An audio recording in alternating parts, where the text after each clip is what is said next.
Hey guys, how's it going? Hope you're doing well. My name is Crown, and today I'm going to read you some very interesting stories that I hope that you're gonna love. And now, without further ado, let's go!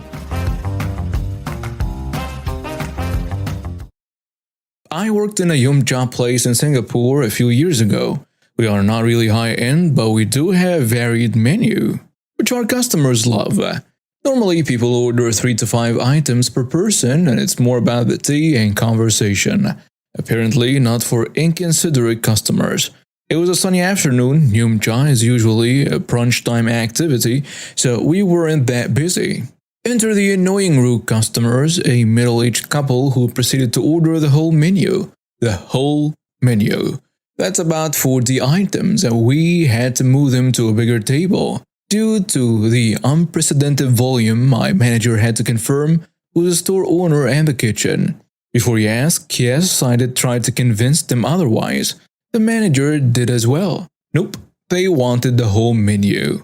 Experienced with this kind of situation, my manager asked the kitchen to send the items out staggered, 10 at a time, so we don't waste food and they don't pay for what they don't need, which we soon realized was for naught.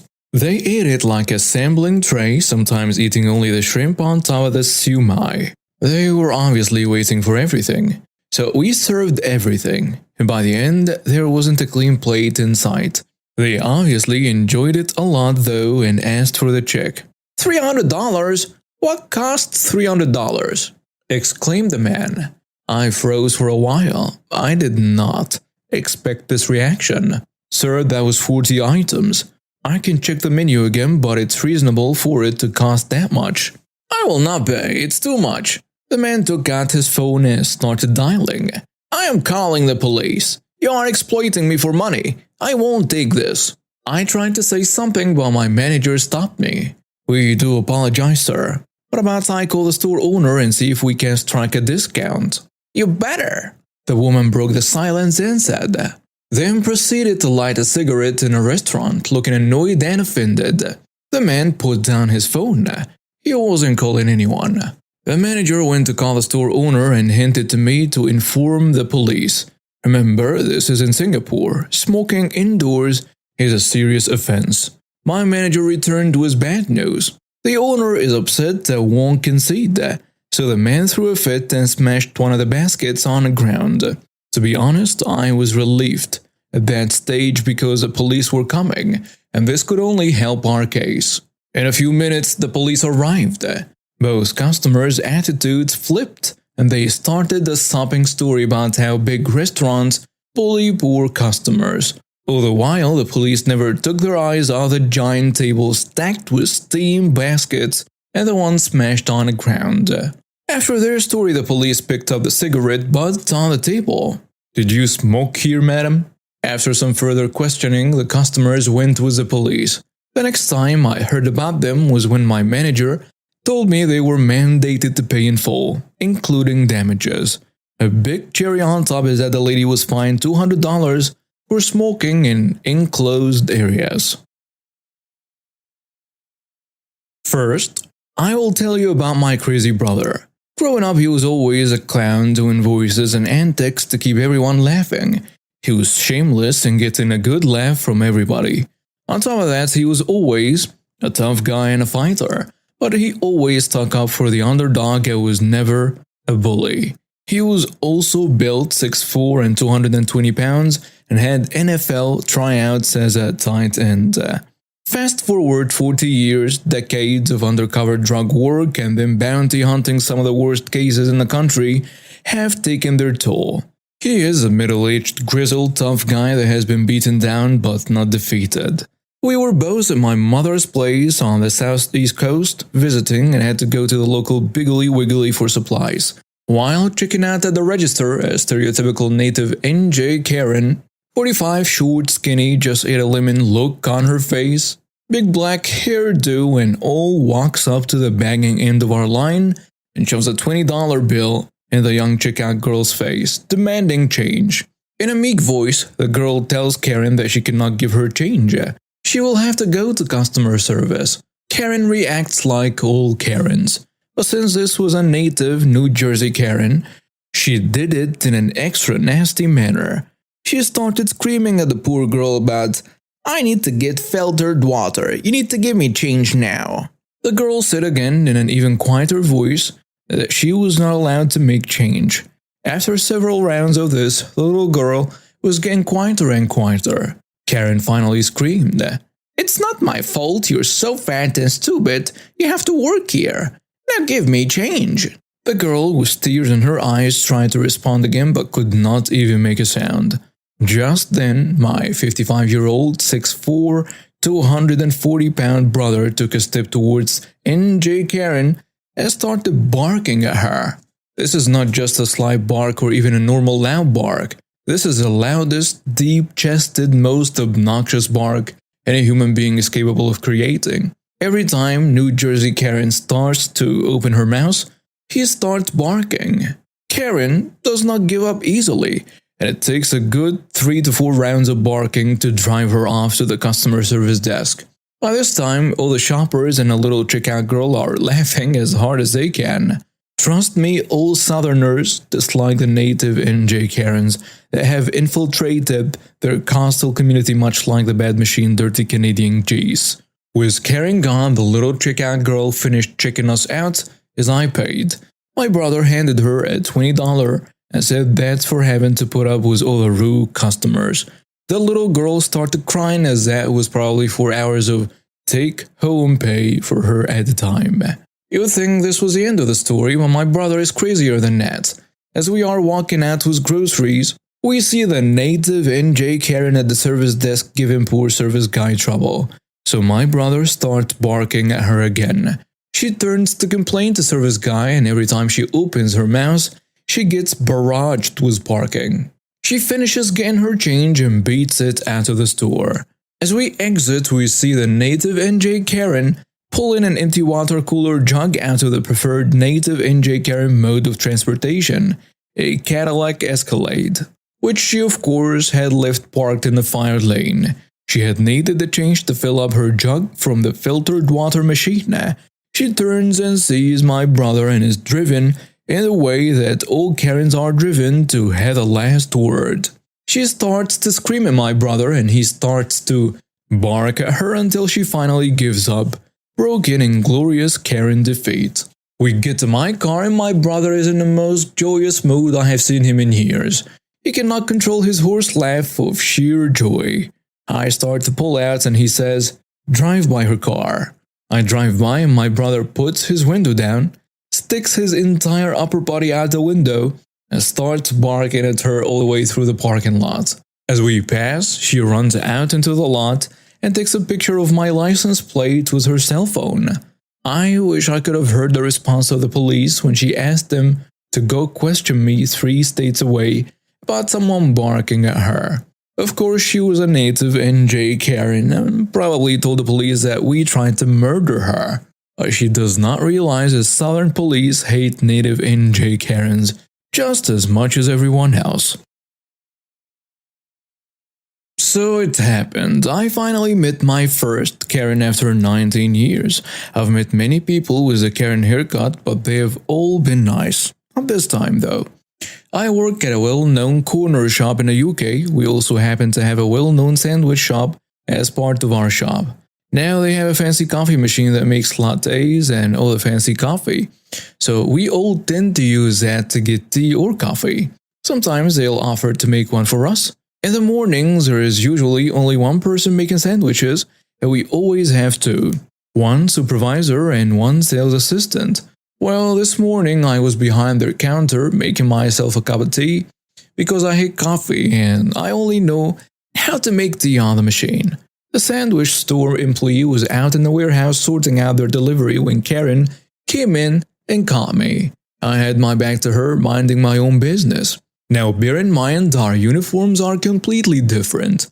Ours is black with our company name. Theirs is green with a hat with their company name on the front of the shirt in huge letters. "Excuse me." I turn around and smile. "Yes, hello. I'll be over in just a second." I assumed she was a customer for my side. "Make me a latte and a cappuccino to go." "Oh, sorry. I'm afraid I can't do that. I don't work here." but you're using the machine and are behind the counter, so you can just make me my drinks.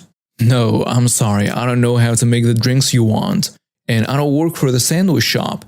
I work for the corner shop and my uniform says so. I point to the company logo on my shirt. I don't care, you're behind the counter, so you can make my drinks. I was getting fed up. I'm tired and it's too early to be dealing with this. I was just making myself a cup of tea. If you give me a second, I can buzz up the employee so she can make your drinks. No, you're behind the counter. Don't lie to me. I saw you use the machine, so you do know how to use it. You're just being difficult, you jerk.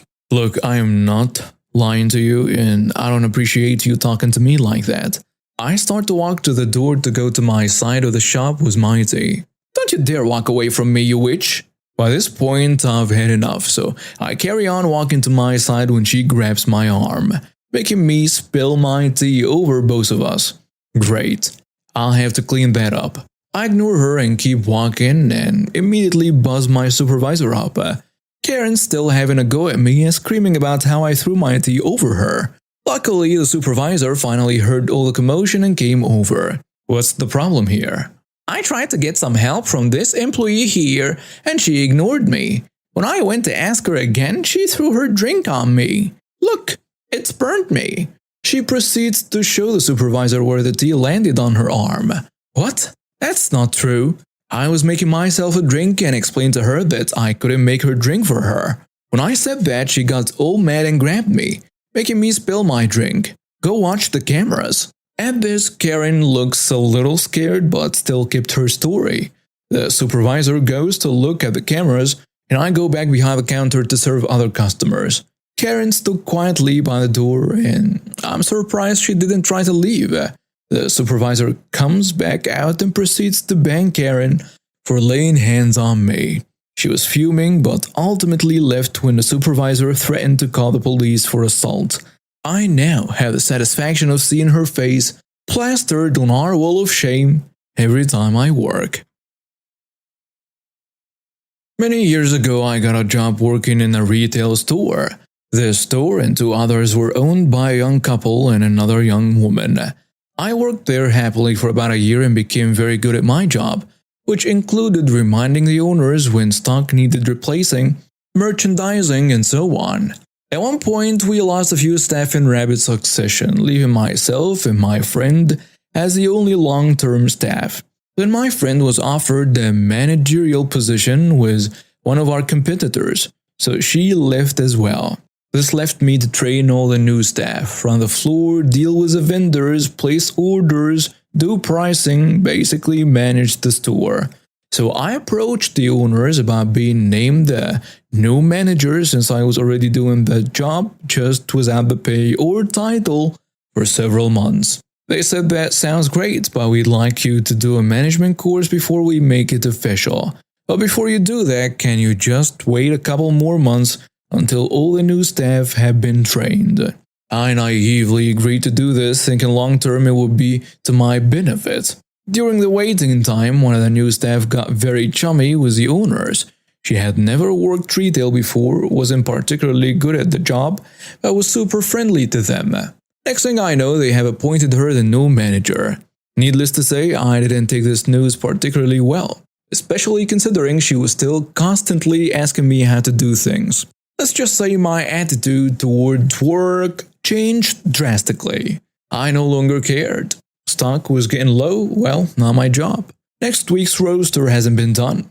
Well, not my job. I still performed all the tasks I was paid to do. And all my customers loved me, but I stopped doing any extra work. Then I get dragged into the owner's office for a meeting. We have noticed that your attitude has changed. You aren't going above and beyond them, blah blah blah. So we would like to give you the next 2 days off to think about why you want to continue to work here, and we would like it in writing. Before I had even walked out, I knew I was going to be resigning. I went home, talked to my husband, and he agreed I should just quit. So I took my 2 paid days off to spend time with my family and get a new job. When I went back into work, I was greeted with smiles and they eagerly took the piece of paper I handed them. The look on their faces dropped a shock when they realized what they were reading was my resignation, and not an account of how much I loved working there and all the reasons I wanted to stay. I worked my 2 weeks' notice and happily left the greener pastures in my new job. Less than a year later, their store closed down. So I guess their choice of manager did not go so well. My name is Mike, and I'm just a regular 20-something dude. Living a pretty normal life. I used to be a slap fight competitor back in high school, but nowadays, I'm more of a spectator. So I'm sitting on this bench watching the action, and there is this entitled lady Karen with her bratty kid. Karen wanted a front row seat for the slap fight that was taking place in a local park, but there was a girl in a wheelchair already sitting there. The girl's name is Lily, and she's a younger sister of a legendary slap fight competitor, Josh. Oh my bad, I got so caught up that I forgot to explain what slap fighting is for those who might be scratching their heads. So let me break it down for you. Slap fighting is like a combination of arm wrestling and a high five gone wild. It's a sport, yes, it's a legit thing, where two opponents face off, and instead of throwing punches, they take turns slapping each other across the face. Sounds crazy, right? Now, before you dismiss it as some barbaric nonsense, let me tell you there is technique and skill involved. It's not just about brute strength, it's about precision, timing, and endurance. You want to slap your opponent with enough force to make an impact, but without causing any serious harm. It's more about testing your pain tolerance than causing injury. Believe it or not, slap fighting has a passionate following, and there are actual competitions with rules and referees. These events draw crowds of enthusiasts, cheering and gasping with every slap. It's like a mix of adrenaline, machismo, and camaraderie. I was once a part of this world, and let me tell you, it's an experience like no other. The friendships forged on a slap fighting circuit are unbreakable. We might slap each other silly in the ring, but outside of it, we're like one big, slightly bruised family. So the park where the story went down is a sort of unofficial slap fighting arena where local enthusiasts gather on weekends to put their skills to the test. Anyways, let's get to the story. Karen was just oblivious to all that, and she starts demanding that Lily move so her kid can have a better view. Hey you, move out of that seat right now. My precious angel needs it more. I'm sorry ma'am, but I can't. This is the only spot I can comfortably watch from. You're just faking it. People like you ruin everything for others. Lily remained calm, but Karen wasn't having any of it. She reached over and slapped Lily right across the face. Yeah, you heard that right. Slapped the girl in a wheelchair. The nerve. Lily was shocked and she started crying, but poor Karen had no clue. She just messed with the wrong family. Josh saw everything from across the arena, and let me tell you, this guy is massive, both in size and in slap fighting skills. Josh, roaring at this point, who the heck just laid a hand on my sister? He stormed over like a beast, and Karen suddenly realized the gravity of her mistake. I didn't know she was your sister. She was acting like a freaking brat. Josh wasn't having any of it, and he was ready to show Karen what real slapping was all about. Before things escalated further, I quickly intervened and said, hey Josh, let's handle this the right way. Let's call the cops. We dialed the police, and within minutes, they were there taking statements from everyone. Karen was trying to weasel her way out of trouble, but the truth was clear as day. She had slapped an innocent girl in a wheelchair just because she wanted a better view of a slap fight. The officer tells her, ma'am, you're under arrest for assault. You have the right to remain silent. Karen, snarling at the officer, are you serious? I had to put up with that wheelchair-bound burden ruining our view. She doesn't even belong here. Her insensitive and hurtful comments sent shockwaves through the crowd. The officer's expression changed from one of mild surprise to stern disapproval. But before the officer could finish reading her rights, Josh, with a swift and powerful slap, delivered the thunderous blow to Karen's face. She was taken aback and collapsed on the spot unconscious. The park fell silent for a moment as everyone processed what just happened. Then the police immediately called for an ambulance and Karen was eventually taken away on a stretcher. But sadly, one of the officers started detaining Josh as well and putting handcuffs on him for knocking the living hell out of Karen like that, and eventually he was taken away too. While what Josh did may have seemed extreme, we knew that his protective instincts had kicked in. I think what he did was justifiable, at least in the eyes of most of the people witnessing this whole mess. The crowd around us paused to a shock and awe, witnessing the unforgettable turn of events. Josh's legendary slap fighting skills had been put to use in an entirely unexpected way. As we watched the ambulance and police car disappear from sight, we knew that this day would be remembered in the slap fight community for years to come. Life sure is unpredictable, my friend. But it's moments like these that remind me why I'm proud to call Josh my friend. Him standing up for his little sister like that will always be something worth a lot of respect.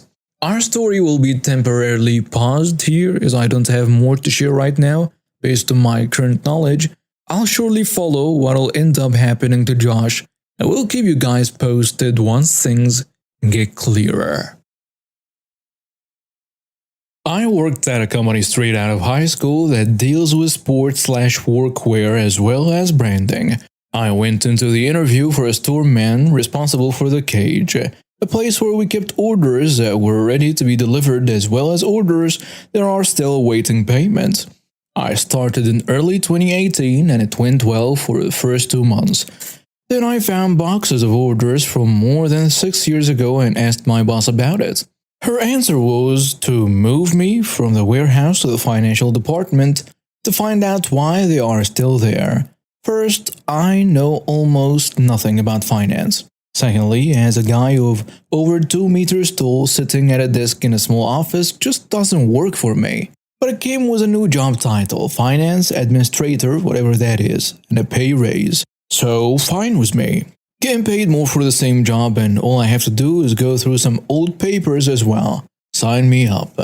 Over the next couple of months I made a list. I went through the whole cage and found more old orders. I found more than 80 orders totaling over a couple million in value. Every time I figured out why they were still there, I added a reason to the list, as well as saying what happened to the items. My boss would look good in front of the owner. If there was no reason as why it was still there, or why it was there to begin with, my boss took that box, and I never thought of it again. I just updated the list with which boss took that order. So when I finally had a reason for every order older than 1 month that was still there, I got a raise again and went back to the original job I was hired for. Still with the finance administrator title on my contract.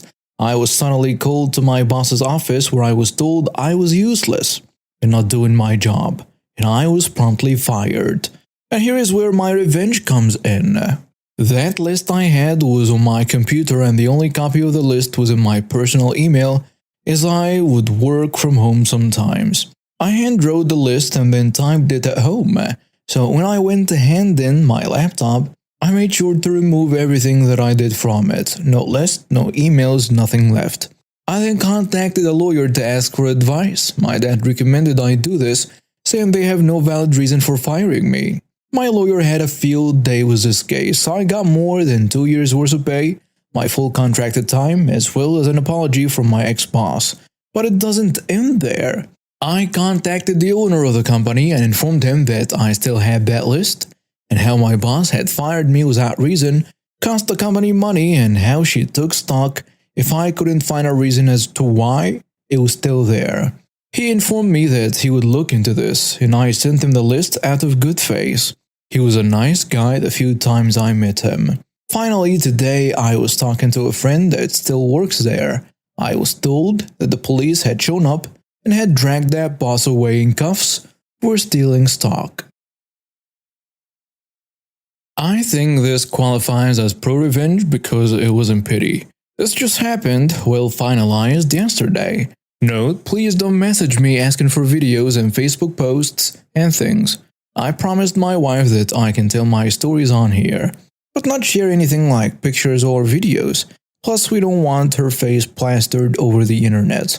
Anyone who follows me or reads any of my posts knows something about my wife's best friend, whom I will call Karen, a Harvey from hell. She makes everyone, even my wife, sometimes miserable. She also thinks she's smarter than everyone and just stuck up enough to believe no one would dare cross her. So a friend of ours, whom I'll call Bill, bought a piece of property next door to us. He had a bad car accident in November and lives an hour away. He made me a legal agent of the property, which means I have almost as much power as he does. Think property manager. It had a small house on it that is unoccupied, but I keep an eye on things. He bought the property only because next to the house is a big asphalt parking lot. It used to be a lot for a small used car company. His reasoning was that during the bad winter months he could park equipment and trucks from his other companies there.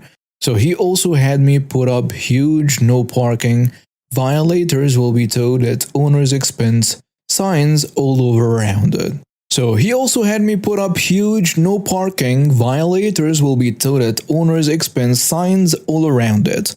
Moving on, so Sunday I'm elbow deep into an RC submersible when my wife bursts into my study and yells for me to listen to something. I take the phone and who is doing a live video? Karen was talking about how she was going away for a few days. This was Sunday morning because she was also so stressed out from always giving people advice and helping them through their problems and so on. And then she mentioned again why my wife told me. She talked about how she parked her 46-foot fifth wheel 35 Salon camber next door to me, and seeing Belle was unreachable this week, I would have to look at it for the next 3 days as a reminder that she's not only smarter, but 10 moves ahead of me, and I'm a jerk because I wouldn't loan her a truck, but it cost her money to rent one. Turns out she told her husband, who is gone during the week for work, that she had Bill's permission to put it there. So early Sunday morning, he towed it over there. I was angry. She has a tendency to lie, so I went outside, and there it was. Parked right there in the middle of the lot was her camper. I actually smiled because I had a perfect plan. As a property manager, I had also a right to have any vehicle towed off there, including that one. I had two options. Call Garage A, owned by a nice guy who doesn't charge the state maximum for the tow and storage fees. Explain what happened and he might cut you a break. Then there is Garage B. He doesn't care if he has to tow your car 15 feet. He is charging you the max and always charges the maximum storage fees. So you're darn right I went with Garage B. Called the guy, gave him my name, told him I managed the property, and brought a fifth wheel. He had it gone in less than half an hour. This is the best part yet, my friends. I didn't tell her it was towed until yesterday morning. Yes, I waited from Sunday afternoon till Tuesday morning. Yesterday morning, she was on Facebook live streaming from her car, talking about how she was going to go visit her camper for another laugh. Then I got on live, my wife sent her a message to get on my live stream like now, and posted the link to my page. When she was viewing, I said this: "Hey Karen, hope you had a wonderful time. I have to tell you something, I had your camper towed. With me being the property manager and Bill being unavailable, I had to have it towed. We can't let people think they can just park there illegally. XYZ Tow has a camper. I was going to call you Sunday, but you seemed so stressed out that I thought you deserved a break. I mean, the camper is safe, that's all that matters, right?" Well, Facebook lit up like a Christmas tree. As I had hoped, those watching her stream followed because they were curious to, and then the messages started. A few condemned me, but most were supportive. Some thought it was about time someone showed her that she wasn't all-powerful and that no one was scared of her. Then it went quiet. Now, a normal person might be mad but understandable, but she went the wounded Karen route. That afternoon she got back on again. She was crying, fake crying, about how it was going to cost her over $2,000 in fees because her husband wouldn't be back till Friday to tow it back, and could someone please do it for her? A bonus I was hoping would happen, and that if she started the GoFundMe page, would people donate to help her pay the fees? The answers to that were between no and no way. But hey, she didn't threaten to sue me at least, right? Side note, Bill is unavailable this week except to certain people, which I am part of. I called him and told him the whole story. His answer was exactly good. You want to play games and be prepared to lose. The camber is still there, no one volunteered to get it. A few said they would for gas money, but she tried to play it off as it would be helping her, and she owed so much in fees that she would owe them a favor. A favor no one could collect on because she has nothing